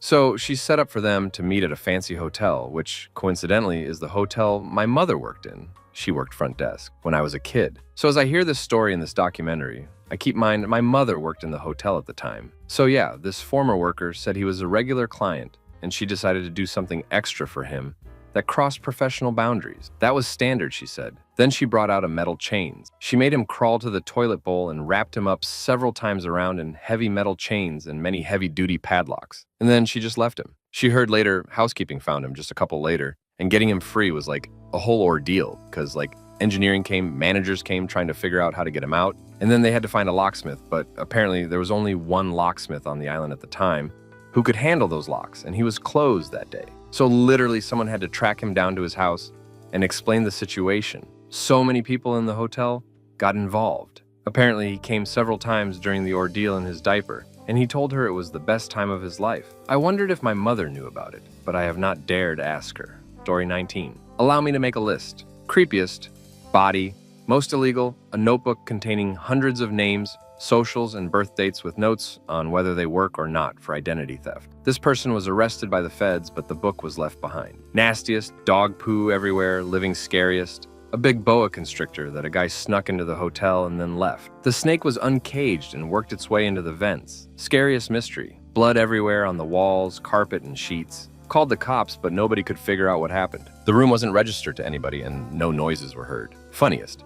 A bridal shower with lit candles and sex toys going to down the hallway to the room that had 2 big junks as entry poles. We had to ask them to put out the candles, but because it was slow and nobody else was on the floor, I let them keep everything else. Saddest. Wife found out her husband was cheating at the hotel and crap herself. Pathetic. A California guy arguing with an escort about payment. She stole his identification until he paid up. He threatened to call the cops, to which I told him that he would go to jail. So he paid her the money and she left. Afterwards, he cried on my shoulder for an hour about how he couldn't find love. Story 20. I still have nightmares about it. I worked the night shift at a budget hotel in Idaho. My shift was from 10 p.m. to 6 a.m. and usually just consisted of a few late check-ins followed by me playing Minecraft for hours. I get a call at the front desk at about 2 a.m. from one of the guests at the end of the hall saying there's people arguing in the room next to him. So I head down there to check it out, and halfway there I catch a whiff of straight crap. It smells horrible, and I hear a woman shouting, "Damn you!" and she's straight up sobbing. So I knock on the door and ask if everything is okay. She keeps screaming and crying. By this point, other guests were out of their rooms and apparently expecting me to know what to do. So I call 911 and say, there's some fighting or something going on at the hotel. Everybody is very aware of the strong crap smell, keep in mind. Police get there and start banging on the door. The classic police open the door with their guns drawn and pointing at the door. A guy in there keeps saying, just a minute. But he wasn't opening the door. We can still hear the girl crying in there. So the cops have me unlock the door, and then they bust in like they're ducking SWAT. I'm standing awkwardly in the hallway, not knowing WTF to do or where to stand. Then I just hear one of the cops say, "Holy crap." And he was spot on. The overwhelming essence of fecal matter wafted out of the room and through the hallway, consuming all in its path. Apparently, the guy in the room woke up and decided he wanted to have sex with his female roommate, and she wasn't up for it. So she absolutely crap all over everything in the room. All over the sheets, on the walls, curtains, not even the TV was spared. Cops arrest them both and head out. I get a hold of the cleaning crew and let them know the situation. They tell me, we'll take care of it when we come in the morning. Mind you, it's like 3 a.m. and the ungodly stench of sphincter was holding the hotel hostage. So like any respectable minimum wage employee, I threw a towel around my face, gathered every cleaning supply I could find, as well as plastic knives from the kitchen for the poop that was already stuck on. And that's how I spent the rest of my shift. We ended up closing that room for like a week and threw away pretty much everything in it. I ended up getting a $50 gift card though for my boss because of it though, so worth? Story 21. Not exactly things in rooms, but the lawyer convention always hired this one escort 3 years in a row. She was really pretty and super nice. I loved the sound of her voice. Anyway, must have been expensive. They would give her the penthouse and would be going up and down the stairs all night. Small hotel. At a different place in the same town, this really attractive couple came in, rented a room in the crafty motel I worked at, dropped 2 duffel bags in the room and left. I figured they were going to diner, but they never came back. Later, some other person went in the room and left with the duffel bags. People do sketchy crap in hotels. Oh, here's a real one. Housekeeping found crap smeared all over. Once, story 22, years ago in the 90s, I worked in various management capacities at a 300-plus room DT luxury hotel. One week, we knew the 5-star inspector was going to be in-house doing his inspection to confirm our rating for another 2 years. He did this by being a secret guest at first. He would be checking anonymously and use the hotel services for a day or two, then make himself known and spend a few hours with department heads evaluating their services. He had made himself known and then spent his time with room service in the fine dining room, and now was going to spend the morning with the executive housekeeper inspecting rooms. I came along for the ride, so as to let them in the vacant rooms. We were still on mechanical locks back then. We would spend about 20 minutes in each one of the room types, inspecting it in great detail. In fact, he would pull the drawers out of the dresser and flip the mattresses over. They were finishing up the last room, and the inspector has been full of praise, and is just flipping over the mattress when a couple of dirty mags stashed underneath slide out and land at his feet. The exec, HK, and I freeze, look at the mags, look at each other, look at the mags, and then look at the inspector. We are sure we are going to lose our stars on the spot. The inspector finally says, "People sure are crazy, but I've seen worse." He picks up the mags and hands them to me, but I'm not touching them. I grab the wastebasket and he puts them in it. We finished the room and he never spoke of them again. We kept our stars and our rating, added a peek under the mattresses to their cleaning routine. Story 23. Knocked, no answer. Walked in to see 2 sweaty men with guns around them. In the middle, the ironing board open with different trays of green dye, paper everywhere, and a photocopier. They were attempting to make counterfeit money. I slowly shut the door and went about my business. I got a good tip when they left, and yes, it was real money. Story 24. I worked in a hotel/casino as overnight mod. I had to issue a noise complaint one night, and after about 5 minutes of standing outside the room, knocking, and the guests not coming to the door myself, and security let ourselves in. This dude had like 6 girls in the room with him, and the bed was covered in Visqueen, and the Visqueen was covered in butter, and on top of the butter was thousands and thousands of dollars. Dude was having these women cover each other in butter and then roll around in the money. Whatever attached to them, they kept. Story 25. Lived with my grandparents at their guest house for a while and used to help them out. This story always stuck with me. A couple had stayed for a week and were due to leave that morning. They called Grandma to the desk and she thought they were going to check out, but no. The woman drops a live mouse down on the desk. She was furious and ranting about how they'd heard things crawling around all week. Their stuff had been nibbled, and the hotel must be crawling with mice. Long story short, she wanted all of their money back for the whole week. Grandma was upset, but she was also really house-proud and kept that place spotless, so she was very suspicious. My granddad came up and stalled them, while Grandma took the spare key and went into their room to take a look. In their bin, she found a box that had been torn up, but she recognized the logo of the local pet shop and phoned them up. Yep, they'd sold a mouse to a couple matching our guest's description yesterday afternoon. She went back and told my granddad, who told the couple they weren't getting a refund, and if they weren't out of the guest house in 5 minutes, he was calling the police. They kept saying they'd sue, but we never heard from them again. And Granddad rang all the guest houses they were friendly with and gave them the couple's names and a warning. It was my job to catch the mouse. He recovered and ended up moving in with my cousin's mice and living to a ripe old age. Story 26. Sex toys are a dime a dozen. People have a habit of forgetting sex toy and crap in bedside drawers. And I've been in rooms with syringes stuffed beneath furniture and crammed behind coffee pots. Weirdest for me, or one of the weirdest, would have to be when I worked at a smaller chain in central Kentucky. The guest was a friend of one of the housekeepers, and we were all pretty sure he wasn't entirely stable courtesy of substances used. Spent the whole time screaming at people in his room, and at one point, got incredibly drunk and kicked a garbage bag down the hallway, ripped it, and left a trail of corn pops and milk. I'm his wake. When he left, the room was trashed. The bathtub was gray from dirt. The walls had crap smeared on them in a big poop rainbow. But the weirdest thing was there was just women's thong underwear everywhere, it over things like garland. Stuff behind furniture, tied to the pipes under the sink. Like, you'd think you found it all, and bam, you'd find another stash somewhere. It was a ridiculous and unreal amount of panties. I guess second place would be the glitter room at my most recent place of work. One of the housekeepers came and got me to show it to me because she was convinced there was no way in hell she'd be able to get it done in the hour it's supposed to take to clean the bigger suites. And she was right. There was glittery confetti everywhere. You couldn't see the floor. It was filling up the light fixtures. It was stuck to the ceiling. I don't even know where you get that much goddamn confetti. but it was a rainbow hellscape that took forever to clean up. Third place is the inflatable, alien, and glass of piss. Story 27. Former flight attendant, M here. Flew into London on a weekly basis, stayed at the same hotel near Heathrow for about 5 years, and became friends with most of the employees. One of them, F, about 23 then, told me that she worked at a high-end hotel in central London a year before and once went to take room service to a suite. She knocked on the door, a voice asked her to come in. She opened the door and saw the aftermath of a group sex. She says there were anywhere between 12 and 18 people, perhaps more or some still going at it. She said that she recognized a couple of well-known faces. She was looking at faces, but would never reveal who and if they were celebrities or politicians or what. A couple of days later, she mentioned it to a coworker, and he responded, "Yeah, I saw that when I went up the other night. Even got a BJ.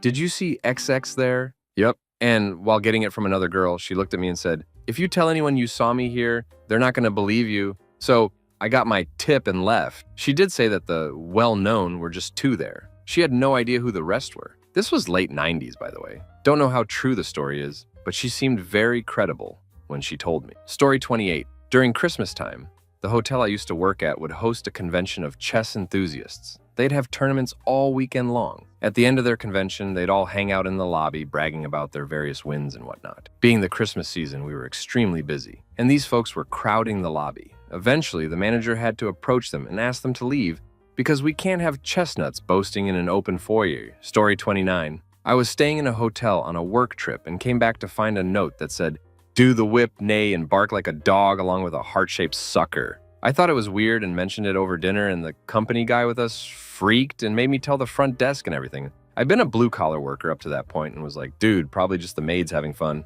Calm down." Story 30. At the hotel I worked at, we had to basically rebuild a bathroom. As I was taking out the ceiling tiles, a dirty mag dropped down. It was of 60-plus-year-old women. Definitely the strangest thing I ever found. Story 31. So my family owned a lower-end motel in the 90s. One of those places that construction crews love because you can rent out for a week at a time for a decent price. There were a ton of stories, but one in particular stands out. An older lady rented out her room by the week. She never let us in. Paid with an envelope taped to the door. Left out her dirty towels and sheets, and we would replace them in front of her door, knock and leave. She would have food delivered in the same fashion. She lived there for a couple of months before she quit paying her bill and quit leaving towels out. We let ourselves into the room, and the lady had passed away in the bed. Everything in the room was covered with aluminum foil. The TV, the windows, the faucets. Never did get the story of what exactly happened. But if it was aliens she was hiding from, they got her. And as an off-side note,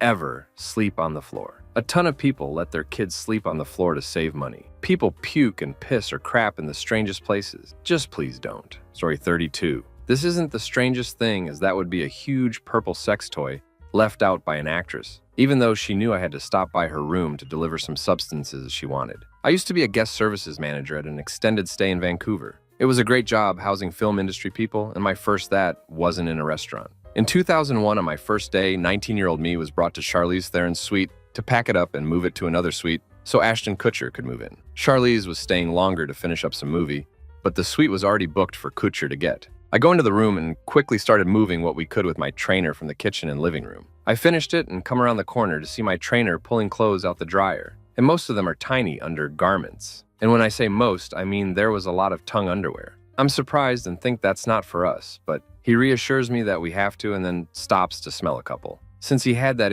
fairly disturbed, I moved into the bedroom where I come upon what has to be no less than 30 pairs of tongue underwear all over the floor. Like Tom Jones had just finished a concert. The room wasn't a mess, just had lots of underwear, which I had to pick up one by one into a hamper that I'm sure my trainer shoved his face into. Story 33. Worked at a hostel. We kept finding poop in the shared shower stalls, like someone was trying to smash it down the drain. We checked cameras and found out who it was, as it happened really late at night. I casually mentioned we were trying to catch a poop bandit to him. He ended his reservation early and left the next day. The amount of times I've found anti-diarrheal medication under beds is insane. Guess American food really tears up the international guests. Story 34. So you know how when you get married, people traditionally will throw rice at you as you're leaving the church? Well, instead of rice, people will go to a novelty store and buy confetti.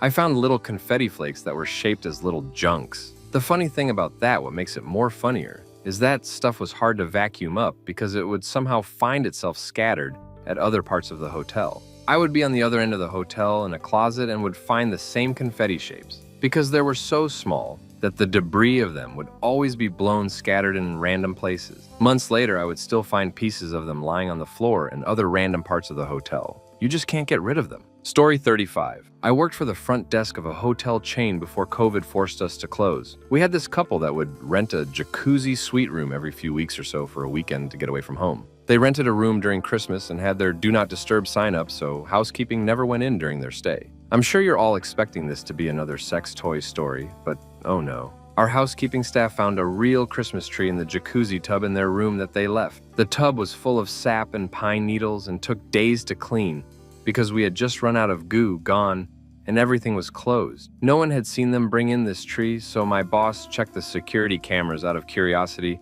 and Karen snuck it up the first floor staircase and caught the elevator on the second floor to get to their room. They've made messes before, but this was the first time they made such a mess that the room had to be shut down for a few days, so we charged them a cleaning fee. Story 36. I've done my fair share of traveling, seen some questionable things, but the one that stays with me was the time I booked a Comfort Inn and Suites room. Now, this hotel wasn't trashy cheap, but it wasn't super classy either. Anyway, I enter my room. Typical layout, nothing unusual. Later on in the evening, as I'm watching TV, I notice a small arrow drawn on the wall pointing behind the TV. At first, I lean forward to make sure I'm seeing what I think I am. Sure enough, someone had drawn an arrow in pencil pointed at the back of TV. Well, now I got to know. I cautiously get off bed, walk to TV, and look behind. There, resting on the table the TV sat on, was a Barbie doll, stripped naked, with what looked like red markers scribbled on her body. Imagine a victim. No note, just a Barbie victim. I grabbed a hand towel from the bathroom, picked up Jenny a lot,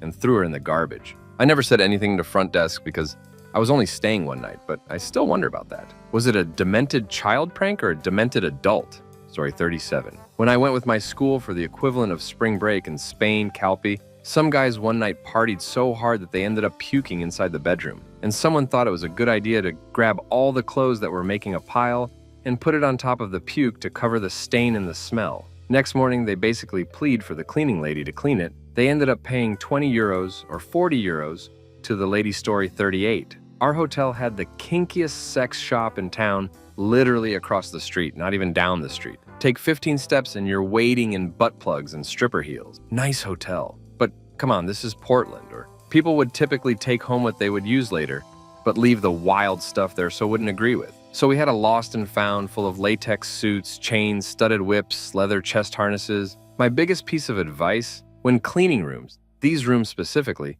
hold your breath or look away when you go to grab the garbage bag you've filled up with the trash from the room, even if they were tidy. Grabbing that bag will force all the air out and right into your face while you find yourself choking on an invisible mushroom cloud of cum-scented air. Also, crap. People love to get drunk or tweak and crap all over the bathrooms or hallways and smear it all over the walls. Story 39. Let me first state that I have absolutely no memory of this. This was told to me by my parents. I had a stuffed bunny when I was around 4 or 5. I love this thing to pieces. One day we left our hotel room and somehow we forgot my bunny. I was apparently really sad about this. Not crying, but just bummed out. The hotel was not in our city and there was no chance to make the drive. These glorious hotel staff shipped my bunny to our house. My reaction was apparently delighted. Again, I have no memory of this, but I think that the bunny is somewhere in storage, as I do remember the plushie itself. It's not really as weird or horrifying as the other stories on here, but it's kind of wholesome that they wanted to return the bunny to some random little girl. Story 40. Worked on a ranch in Montana for a while. The strangest thing I found was guns. Now, you might think, well, that isn't really strange, especially in a hunting place like that. But it's the amount and variety that was strange. The rented place wasn't just your regular hotel room. It was a 2-bedroom cabin, and the guns were everywhere. Many in their cases, but opened, and you could see that he had messed with it that day. There were guns in the living room, passage, both bedrooms. We also found a decorated pistol in the bathroom. There were various decorated pistols and many automated types, just a few shotguns though. There were large guns with the rotating thingy, and the one with multiple rotating cannon. I have never seen that many amount of guns in my life. Story 41. We were getting our inspection to go from 3 diamond to 4, and our inspector found an adult mag behind a nightstand in their room. Still got the 4D though. Another time, a room was vacated looking like there was a marinara fight in, literally. Ceiling, behind things, in the bathroom, etc. Let's see, a casino patron tried to claim I stole $100 from him and threatened to call the police, so I did it for him. A room was illegally occupied, and when confronted, they bolted out the window, first floor, and I ran them down. But then neither of us knew what to do when I caught him, and we were both out of breath. That had a longer story to it involving our night auditor awaiting sentencing for a Met-related vehicular homicide. Oh, that same hotel, I reported one of my night auditors to the FBI as a possible Alquad, SP, shortly after 9/11. Point being, hotels might look glamorous, but they still house a lot of garbage people who will treat you like crap. Story 42. When I was about 17, I left a pile of pillows wrapped in a sheet, the telephone cord wrapped around the neck, and the Holy Bible open to Exodus. I'm sure it was interesting to say the least for housekeeping, but I feel like an ass now for giving them extra work. Story 43. My wife was working in a hotel when she sent our group chat a picture of a cake she found under the bed that read, "Mike, thank you for all your accomplishments and everything you've done for the wrestling community." So thanks, Mike. Story 44. Okay, so I technically don't work for hotels, but my mom has been the manager of 3, currently 1 due to one being sold and the other being torn down. But because she is the manager, I have been around hotels my whole life, so I have actually worked at almost everything. And I was working as a housekeeper on this day, and I worked with my grandma. Anyway, the strangest thing I found was, well, socks and underwear. They were tightly whities, but that's not the problem. You see, the problem was where they were in the microwave side. Not this happened in the hotel my mom is still the manager of. Also, the hotel has had a few famous people there. Once Hillary Clinton stayed there, and to quote from my mom, that Karen broke my mirror. She was talking about Hillary. Story 45, here goes. This is my father-in-law's story. He was literal a do-it-all at a popular expensive resort in my city. My city has a professional basketball team that frequented the NBA Finals. In one final season, the opposing team was staying at the resort, and a future first-ballot basketball Hall of Famer decided that the only acceptable place to hang his clothes was on a fire sprinkler. The weight eventually damaged the sprinkler and caused it to leak well spray, his clothes and the room, and causing several $1,000s in damages. The player did apologize, but given the outcome of the finals, I don't know if he would have if it had been at the end of the series. My father-in-law was no longer impressed with his play on the court. Story 46. I worked housekeeping for a little while, and a guest had ordered a pizza, taken each slice out of the box, and placed them between the sheets of the bed and then checked out. Had to wonder if they did it intentionally to mess with us, since I didn't notice until I was halfway through stripping the bed. Also ran into lots of blood on pillowcases. And once when working front desk overnight at a luxury hotel, a man asked if we could clean his room at like 12 a.m. I told him that we could have it cleaned first thing in the morning when housekeeping arrived, but he insisted, stating that he was having a girl over later. I stripped the bed myself since I had housekeeping experience, and it was a horror show. Blood and feces and urine. I can't believe he was able to look me in the eye in the morning, knowing that I cleaned that up.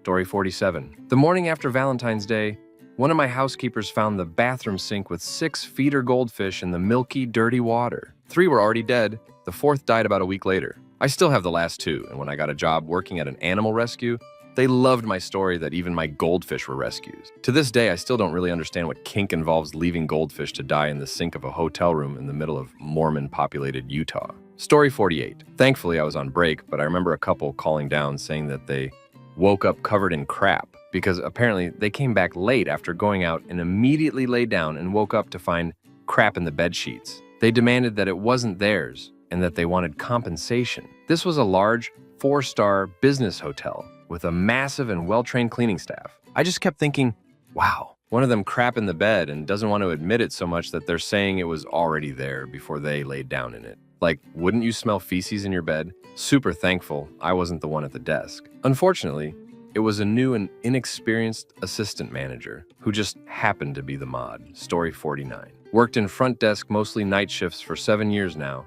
Found 2 dead people so far. One was an older gent that passed away in a chair, cold room in the middle of winter. The other was a younger man in mid-30s, obese, had a stroke, heart attack, or something in the bathroom. The worst is all the people I meet that are, the lowest places. And so many holes. Been in about 7 police interviews giving statements. Last time was in January after I called 911 when I witnessed 3 Santas fight. 2 lay unconscious when they arrived. Story 50. I spent a summer doing housekeeping at a hotel, and one day I went into a room to clean it, and there was an adult tiger laying on one of the beds. Thankfully, I was able to shut the door before it got up. I told my manager and they called the guests and animal control. I don't know how they managed to get it in the room without anyone noticing or why they didn't hang the "Do Not Disturb" sign on the door, but it was definitely the strangest and most frightening thing I find in a room. Story 51. Might be odd, but a customer left $300. We didn't have information on file to contact the old man because my front desk staff who checked him in didn't grab anything, just card and name. Anyways, we didn't know what to do with it. You'd think it would be a housekeeping tip, but if we did that, and then the old guy shows back up, it looks horrible asking for the cash back. So we put it in the safe and sat on it for a week, hoping to hear something. Anyways, it led to an inquisition from the housekeeping staff who demanded the money. Shut that down right quick. And finally, after 3 weeks, we, the managers, relented and gave it out as a tip to the housekeepers who cleaned the rooms. It was an odd situation because you expect $5, maybe $10, even a random $20. But $300? Very unusual, especially for the area. Story 52. It is a really nice hotel in the downtown area of my city, so a lot of celebs stay there when in town. Janet Jackson made the entire hotel go on lockdown so she could enter through the back entrance where nobody would see her anyways. Literally, we had all of her security guards in the hallways and lobby ushering people around who didn't even know what was happening or that she was staying there. Also, when Marilyn Manson stayed there, he requested 20 minutes before his arrival. Someone put a bowl of fruit in his room. Has to be 20 minutes. It had to be 3 oranges, 15 grams, and 10 strawberries. I'm not sure why he was so down to the number, but